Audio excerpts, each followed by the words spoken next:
On this episode of Locked On Angels, Angels get a big win against the A's last night, and we're sharing 5 takeaways from the game against the A's, including Yusei Kikuchi and his incredible start and what he did to shut down the A's last night. And he continued his dominance at Angel Stadium. We're going to talk all about it. It's time to get locked on with Mike and John, and this is Locked On Angels.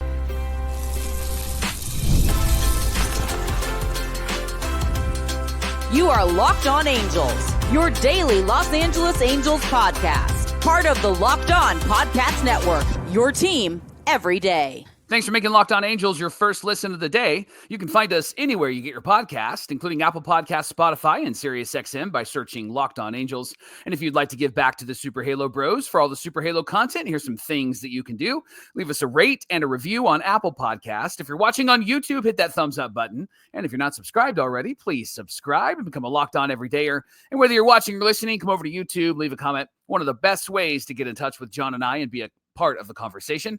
And this episode of Locked On Angels is brought to you by Monarch Money. You can take control of your finances with Monarch Money. Use our promo code LOCKEDONMLB at monarchmoney.com for 50% off your first year. Happy Tuesday to you, and thanks for being here for this episode of Locked On Angels, where it's your team every day. You've got the Frisch Brothers here with you, a.k.a. the Super Halo Bros. My name is John, and that's my brother Mike. And my name is Mike, and that's my brother John. We are lifelong fans of the Halos. We've been doing this. This is our 4th season now as the host of Locked On Angels, talking Angels baseball with you every single weekday, 5 days a week, Monday through Friday. However you want to slice it, we're here for you. On today's show, why the Halos trade for LaMonte Wade Jr., how should we feel about having a little late night LaMonte, Michael? We'll talk about that one. And Logan O'Hoppe is making another adjustment behind the dish. We're going to share what that is. But first, Mike, let's get into the recap of last night's game. We've got 5 takeaways from this one, don't we? Yeah, Angels won 7-4 last night. They're now 28-9 when they score 4 or more runs. So their offense really leads the way. And when they're doing well offensively, you can be confident that they're going to get a victory. And John, it was a game last night as we watched. It was a game that I was not anxious about, not nervous about, because they did get off to a pretty hot start. And they really didn't need too many runs, because the first takeaway from last night was Yusei Kikuchi. He was incredible. Entering last night, he's been great over his last 7 starts. 1-1 to get a victory last night. Thrown 38 1/3 innings pitched. Has a 2.35 ERA with 35 strikeouts and 22 walks. Johnny's been really good at Angel Stadium. Entering last night, had a 1.33 ERA in 5 home starts. In fact, after last night's victory, he's allowed just 4 runs in his last 5 home starts. And again, last night, really, really good. 7 1/3 innings pitched, the longest outing of the season. Just 1 hit, no runs, just 1 walk, which was huge, and 5 Ks. And John, he gave up his first hit in the 5th inning. It was the first base runner for the A's, and just was really good last night. He pitched really well last night, didn't he? Yeah, he retired the first 13 in a row. After this one, he lowered his ERA to a 2.92, 11th in the American League. Fastball, slider combo, Michael. Threw the slider 42% of the time. Had 12 called strikes plus whiffs on the slider. Locked On Angels Hall of Famer Brett McGuire tweeted this. He said, "It's the 46th time in Angels franchise history that a pitcher has allowed no more than 1 hit in more than 7 innings pitched." Last time to do it was Reed Detmers. That was August 16th, 2023 against the Texas Rangers. So Yusei Kikuchi's best outing of the season. He gets run support. The blow pen doesn't blow it. We'll talk about that. Yeah. But the fact is have you looked at his ERA before this year at Angel Stadium and what it was as an opponent? Not great. No. Not too good, as we say around here. So for him to be so dominant at home is really fantastic. Second takeaway, Mike, the Angels offense got on the board first, but they did it with some small ball, actually. Bottom of the 3rd, Scott Kingery singled on a bunt, reached second on a bad throw from Jeffrey Springs. What was that, 4 straight misplays in a row from they the had a lot of A's. bobbles. They had a great play. We'll talk about that catch in center field by Denzel's. But I'll tell you, John, it was one of those things where you're like, they have this great play, and then they look like a little league club out there. A lot of bobbles, a lot of misplays, a lot of overthrows. They looked like the A's of old. They didn't look like the A's of brand new last night, did they? Yeah, not in this instance. But the fact is, Kingery got on that bunt single, gets to second base. Kevin Newman reaches on an error. Zach Neto follows up with an RBI single to left. Shawnuel singles, gives the Halos their second run. And then Mike Trout singled to left, and Zach Neto scored. So 3 consecutive singles put the Angels up 3-0. They did it again in the bottom of the 8th. Zach Neto and Shawnuel had back-to-back singles. Mike Trout hit a sacrifice fly. Did that thing look like a balloon off of his bat? And it looked like he hit it hard, and he did. It was like 99.5 miles an hour. So I don't know if it's just the sky, it just died or what, because that one looked like he hit it real hard. He did hit it really hard, but it looked like a jelly bean off his bat. It was a dead ball. They brought back the dead balls from yeah, just against the Angels. Yeah. After a walk and a hit by pitch, Jo Adell hits a 2-run single to right field, 12 RBIs in his last 13 games. Those were big and necessary add-on runs for the Halos that they've been doing that a lot lately. Mike, I was trying to find when you said, talk to me in a week about Jo Adell. I feel like it's been over a week, right? Can I talk to you about Jo Adell? Yeah, and I really like this offense, John. Do you like how I just deflected that and moved on? Yeah, Jo Adell, we're going to talk about his home run in just a moment, and so that's when you can really pile on. But I do love this offense, John. I love the consecutive hits. I've said it on this show multiple times. Home runs are great, but I think that this type of offense, consecutive singles, doubles, that's deflating and tiring for whoever is on the mound. It makes the pitcher work. It causes them to throw from the stretch. And I love this kind of hitting. This is the kind of hitting that the Angels had when they were really good. And so to have this type of hitting show up in moments is great. I would love to see the Angels be a bit more consistent with getting hit after hit after hit. I think it's the best kind of offense. And I think that it fits this offense. It's the Nolan Shawnuel kind of offense that you want, right? Yeah, exactly. Third takeaway, that Jo Adell is so hot right now. Jo Adell, in the words of Mugatu from Zoolander. At the plate, specifically, bottom of the 4th, Jo Adell did add to the lead with his 5th home run in June. It's June 10th, everyone. So that's pretty great. They said Jeff Devannon and Garrett Anderson hit 6 before June 9th back in 2003. So there's a throwback for you. The 12th home run of his season was a first pitch slider in the middle of the plate. It's 5 home runs in the month of June, only trail Pete Alonso. We talked a lot about him over the offseason, where he was going to land. He's got 6. And since May 1st, including last night's home run, Jo Adell is hitting .253 with a .346 on base and a .615 slugging percentage with 10 home runs in 30 games. Fantastic stuff. Tried to rob a home run. He had it. He had it, and it bounced off the side of his glove. So that was too bad. I'm tipping the cap for those on the audio side. I think I said 2 weeks, but I don't care. I think you said a week. We're gonna go with a week. Okay, we'll go with a week because that sounds better, right? That's more humbling. 4th takeaway, John. I'm gonna caveat this with I don't want to celebrate this too much, but Wash does seem to be making quicker moves and better decisions with the pitchers, especially in the bullpen. Last night, Connor Brogdon came in, relieved Kikuchi, then gives up the 2-run home run, and then he walks Seth Brown, and Wash comes right back out and takes him out and puts in Zephyr on. I really like that. He did that last week with Neris. Neris was struggling in the game, and we've commented on Wash waving the white flag a bit too early sometimes, or bringing in a guy because I don't want to use this guy because we might use them like 2 games from now. Right. He seems to be managing more like this game and not for the future. Even just bringing in Kenley Jansen last night, he had him up a couple of times.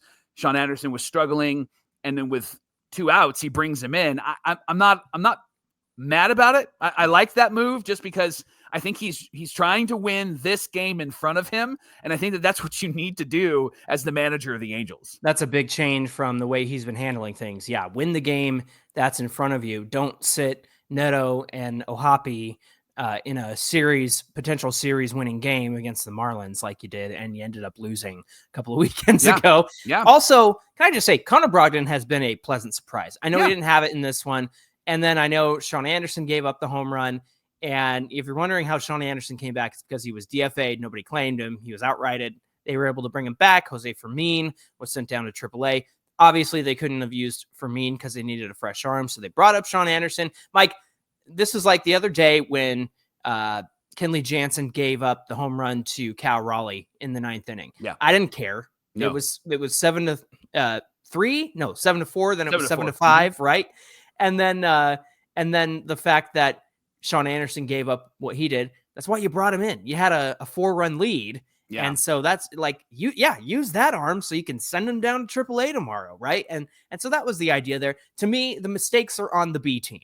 Yeah. And when things got dicey, he went to the A team in Zephyr John and Jansen. And fortunately, Jansen only threw for the 1 out anyway. And he's the type of guy who's not going to worry about, oh, you pitched me 3 days in a row. Like, that's not going to happen with Kenley Jansen. Finally, the last takeaway, Denzel Clarke, the center fielder for the A's, made an awesome catch in center field. Unbelievable home run robbery. He robbed Shonowell of a home run in the first inning. Which sucks. Which sucks because Shonowell actually did what all of his haters said that he should be doing, which is, launch angle and exit velo and strength and max exit velo. And so he hits one left center, so almost opposite field, and it's gone. It's going to be gone. And Denzel Clarke, half his body is over the wall. I thought he was going to go over the wall. I was holding my breath. Robs it. It was Mike Trout like. It was up there with some of the best Mike Trout catches you've ever seen. So go and check that out because it was fantastic. So all of that to say, Mike, have you seen a home run robbery like that in person? Because I have. I have not seen a home run robbery in person like that. No. Okay, mine was JB Shuck in left field. Oh, where he fell over the wall? In 2013. You were there? I didn't realize you were there. Yeah, so it was actually, we were doing the, back when I was the junior high pastor, we were doing the 23.5 hours event. And part of that day of fun activities was going to an Angel game. And it was that game that JB Shuck flew his whole body over the wall and made that catch. So I do have a home run robbery in my back pocket there. Love that. Yeah. Fantastic stuff. Yeah.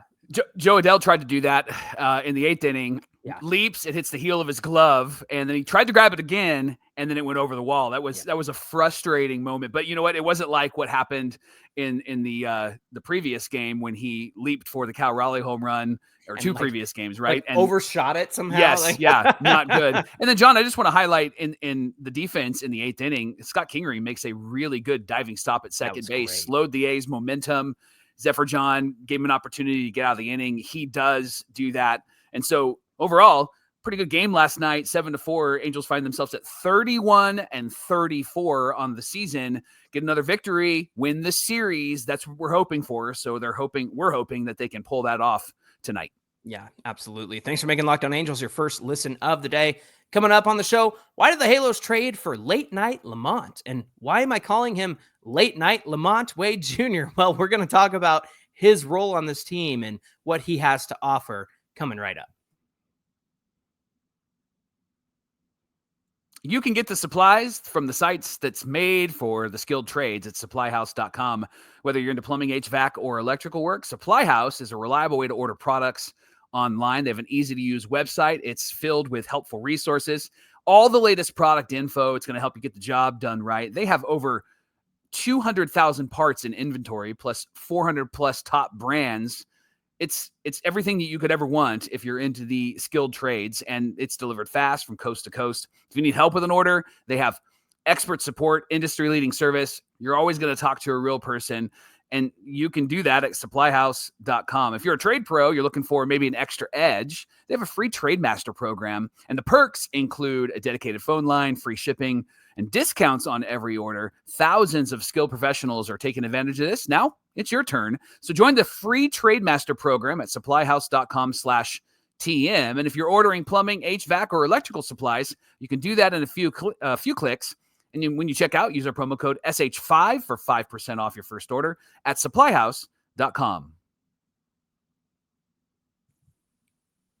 This is the Locked On Podcast Network, where it's your team every day. Thanks for making Locked On Angels your first listen of the day. The big question is, why LaMonte Wade Jr.? The Angels acquired him and cash considerations from the San Francisco Giants in exchange for a player to be named later, or cash considerations. Our two favorite players, PTMNL or cash considerations. In the corresponding move, Michael Darrell Hicks was DFA'd. Mike, this is the first trade, by the way, between the Manassian brothers. Zach Manassian is the GM of the Giants, while Perry, the older brother, hey, what are we doing? Why aren't we GMs of two different baseball teams? We're pathetic. Yeah, come on. Oh, I don't know that I'm pathetic. Jared Timms, our friend over at Talking Halos, tweeted about this. He said, interesting acquisition. LaMonte Wade Jr. can play a corner outfield spot and first base, though he hasn't played outfield this year. Not sure where he fits on the MLB roster, but we'll see. Now, he was DFA'd by the Giants not that long ago. A lot of people were kind of shocked by that. Yeah. And the reason why I've been calling him late night LaMonte is when the Giants were in the postseason, I think it was that 2021 run that they went on where didn't they have the best record in baseball that year? They had a crazy number of wins and nobody expected it. And LaMonte Wade Jr. is known for his clutch gene. They say late night LaMonte because you're up late watching the game in extra innings. And here comes Wade Jr., LaMonte, and he's hitting the walk-off, or he's, tying the game with a hit. And so they call him late night LaMonte because he's must-watch TV. And so that's where he got that nickname from. And the truth is he's done that to the Angels over the last couple of years. I think I was in person for an Angels-Giants game at the Big A, and here comes LaMonte Wade Jr. tying the game and ended up helping the Giants win, stuff like that. So all of that to say, it's a very interesting acquisition. He's played 313 games at first and 191 in the outfield over his career. Not a lot of center field. So if your mind is going there, I doubt that's where he's going to be. I'm assuming it's going to be right field. But Mike, he is a left-handed bat, and the only true lefty the Angels have in this lineup is Nolan Shawnewell. Everybody else is a switch hitter. Rengifo, Yohan Moncada. And so in this situation, LaMonte Wade Jr. is an actual lefty. The Angels referred to him as an outfielder when they announced the deal, so that might give you an indication of where he's going to play. He's due to make about $3 million for the rest of the season. The Giants did include cash considerations in the deal, so that's going to offset some of that cost. He's a left-handed hitter hitting 167 with a 546 OPS in 169 plate appearances this season. So I tweeted from Locked On Angels about, hey, you know what? We're kind of excited about this move. Maybe I spoke for you. I don't know if I should have done that. But again, we're pathetic. We're we're not GMs of two baseball teams like the Manassian bros. But Mike, let's get into the numbers about why this is probably a good thing for the Angels. Yeah, first his walk percentage. In 2024, it was 15.5%. This year, a little bit lower, but still pretty good, 12.4%. His on-base percentage in 2024 was .380, and he's got an elite chase rate, John. This year, he's in the 99th percentile. Last couple of years, he's been in the high 90 percentile.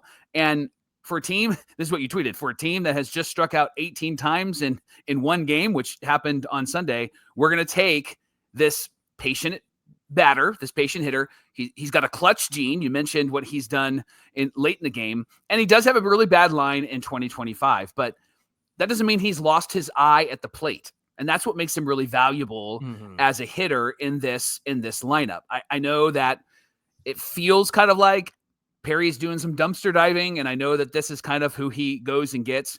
One of the things that could be a critique of Perry Manassian is that he can fill this roster with a lot of young guys, which he has, but he doesn't necessarily have the depth, and he doesn't necessarily have major league caliber players. And so some of the players that he goes and gets, we can be frustrated with. However, they have performed as major league caliber players, major league quality players. And LaMonte Wade Jr. is somebody that has a recent history of being pretty good and has a really good eye at the plate. And maybe a swing change could solve some of his issues, or at least get him back to what he was doing just last year, because he wasn't bad last year. No, he had a 260 average last year like a really consistent outfielder, especially for a lefty, who again, the Angels don't have any true lefties other than Nolan Schanuel. But here's what I noticed, Mike. When I go back and look at just last year and you see like the 260 average, right? The expected numbers were pretty much in line with his average. And then all of a sudden this year, the expected batting average, the expected slugging, all of that falls off. And that tells me, oh, that's because of how he's hitting the ball, which also tells me, oh, something about his swing changed between 2024 and 2025. Maybe a bad habit or something like that. A bad habit. I know that he had some hammy issues last year, and so maybe something's not right there.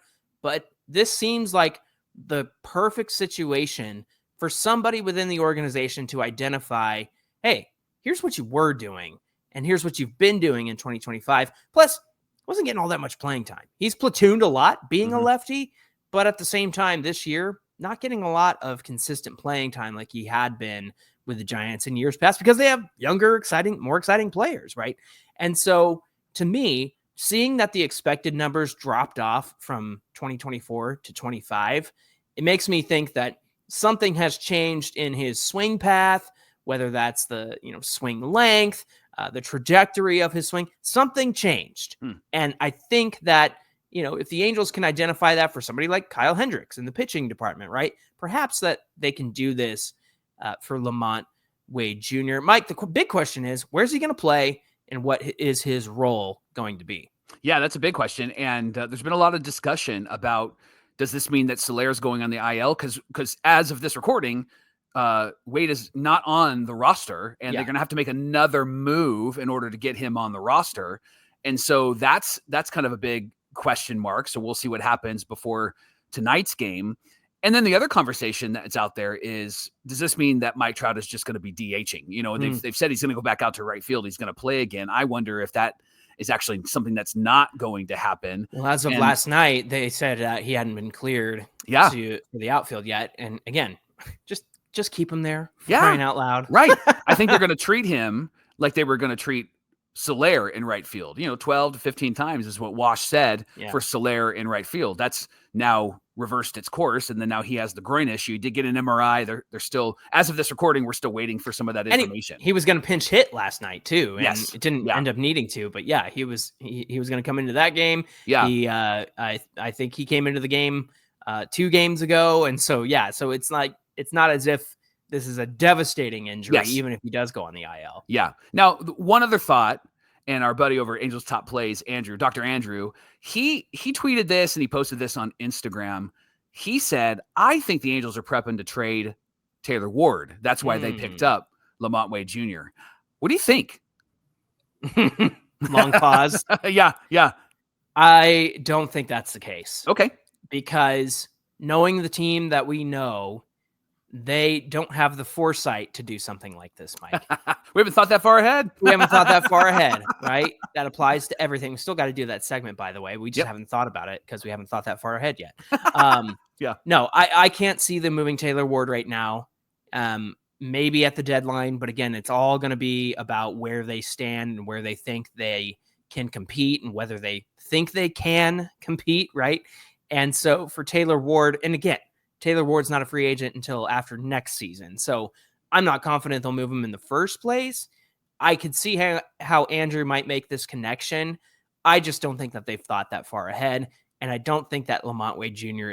would be the answer. I think that they would just promote somebody like Kyron Paris. They would bring him back up, who's doing really well in AAA recently. So we might see him back with the team soon, but it really all depends on how this next month and a half goes before we start speculating on whether Taylor Ward's going to be moved and if LaMonte Wade Jr. is part of that solution. It's time for you and I to not be overwhelmed with our finances. It's time. So here's what you need to do. You need to check out Monarch Money. They're a personal CFO. They're giving you full visibility and control over your finances. And it's not just a budgeting app where it shows you how much you're spending and how much you're not making. It's actually a complete financial command center. It's going to help you track all of your accounts, your investments, your spending all in one place. You're going to have knowledge of what it is that you have. And knowledge is power, right? And so you can have great clarity about all of your resources, your money, all your finances right in front of you. And you can stop managing your money and you can start building your wealth. And then the money conversations that you have with yourself, with your partner, with your family, they're going to be a whole lot smoother because of Monarch Money. You're going to be able to track, and your shared personal accounts, you're going to be able to track and set goals. You're going to be able to stay on the same page without all of the stress. So it's time to take control of your finances. Listen to me, pause the show and go to monarchmoney.com right now. And when you check out, use our promo code LOCKEDONMLB, you're going to get 50% off your first year. So not only are they going to help you really work through these financial messes, but they're going to also save you some money and give you the support that you need. So monarchmoney.com, use our promo code LOCKEDONMLB. You're going to get half off your first year. Mike, Jeff Fletcher of the OC Register had a great article about OHoppe making more adjustments behind the dish in his catching stance because of his poor performance. Not only has he been bad, but he's also not helped his pitchers out either. In fact, remember we talked about the little scuffle we saw between the Red Sox first base coach, Jose Flores, letting his hitters know what Tyler Anderson was going to throw. And then John Boy did a breakdown of it. It was fantastic. It's like 10 minutes long. Yeah, check it out. And one of the reasons that the first base coach of the Red Sox was able to do that was because of Logan O'Hoppe. He was setting up really early, giving away the location and the potential pitches that could be thrown from Tyler Anderson. And so due to this, Logan is changing things once again. He said, I tried what I felt like was right, and it still wasn't right. So you learn from the best in the game on how to adjust. Now, remember, in late April, O'Hoppe was so frustrated with his performance in terms of framing pitches and blocking baseballs in the dirt. He changed that, and he abandoned being with one knee on the ground, and then he went to the 2 feet, the old school style, right? Well, he's changing that again because O'Hoppe said, the numbers still sucked. I haven't felt good behind the plate all year. I haven't felt convicted in what I'm doing. I haven't felt strong back there. I felt very quick, like I was out of control. Yeah, so he spends the entire flight from Boston to SoCal last Wednesday watching a video of other catchers who have been successful at this one knee approach. And so the day off he had on Friday, he was able to work through some things, was back behind the plate on Saturday, back to the one knee approach. In that game, Logan did say it was the first time in a while where he felt pretty convicted in what he was doing. In fact, Logan said, I feel really confident as if I have a ball in the dirt, I'm going to be able to catch that ball. I'm going to be able to get it. And he said yesterday went really well, talking about that game last Saturday. John, he's in the 3rd percentile in the majors in blocking, in 4th in framing. That's not good.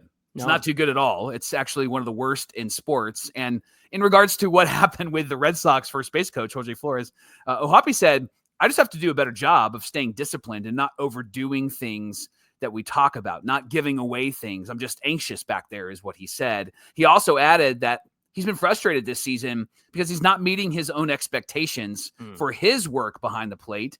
And that might be part of the reason why the Angels pitchers have really struggled with him behind the plate versus Travis d'Arnaud. They have a 3.98 ERA with d'Arnaud behind the plate and a 5.42 ERA with O'Hoppe behind the plate. I loved this from Logan O'Hoppe. He said, you definitely have to just swallow your pride a little bit because it sucks that I have to make another change, but I'm learning so much stuff this year. I'm trying to navigate through that stuff. And it's another little block that we're just going to have to work through. I love that he's holding himself accountable, that he's not being told that he's holding himself. I'm sure he's being told, but he's going, yeah, I suck. The numbers suck. And he said coming into this season, and we did a show about it, he said he wanted to be much better defensively.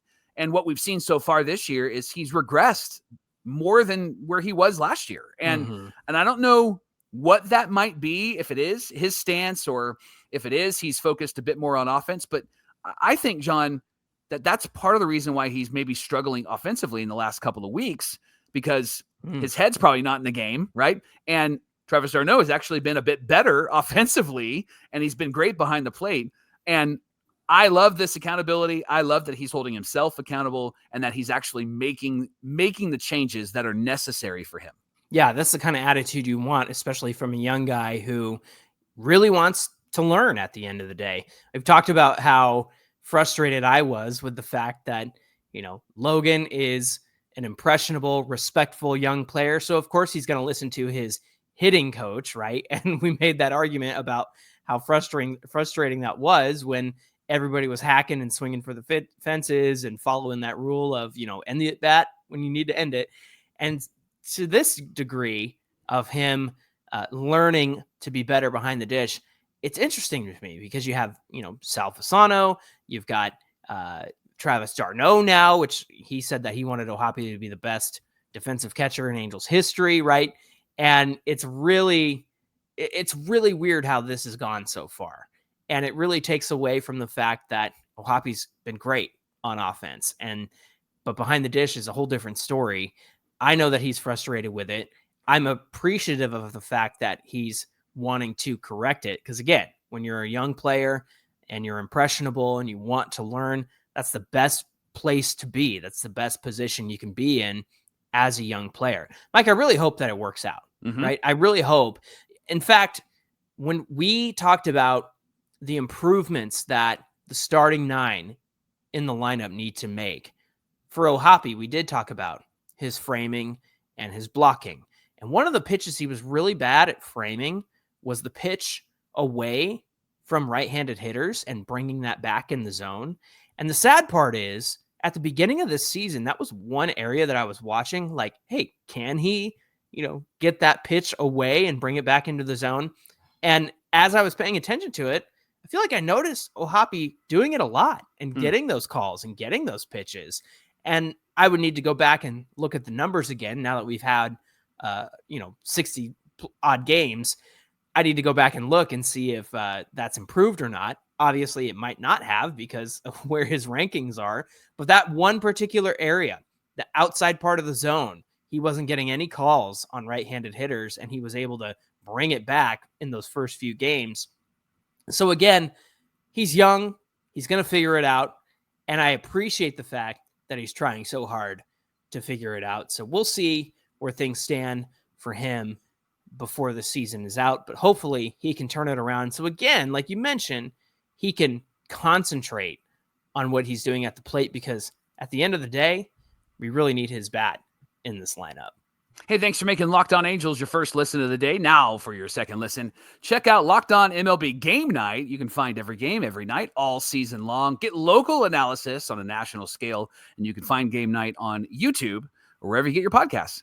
Hey, be sure you give us a follow on Twitter at Locked On Angels and at Super Halo Bros on Twitter and Instagram. Whether you're watching or listening, come on over to YouTube, find today's show, get in the comments section. We'd love to hear from you. Mike, what do we have on deck for tomorrow's show? Of course, we'll be here to break down that game against the A's tonight. And if LaMonte Wade Jr. actually gets into the game, we'll talk about that. But, John, we're going to talk tomorrow about this question. Should the Angels do what the White Sox ownership did recently? Now, you're probably thinking, what did they do? Well, tune in tomorrow. We're going to talk about that and why it actually might be a good direction for our Angels organization. Or it might not. We'll talk about that tomorrow on Locked On Angels. All right, looking forward to that conversation. Until then, my name is John, and that's my brother Mike. And my name is Mike, and that's my brother John. Does it involve one of us being the GM? Am I the GM of the Angels, and you're the GM of the White Sox? Is that what's going to happen? Tomorrow? All right, I'll be there. All right, friends. We hope you'll come back and join us. Thanks for being here, and we'll see you back here on Wednesday.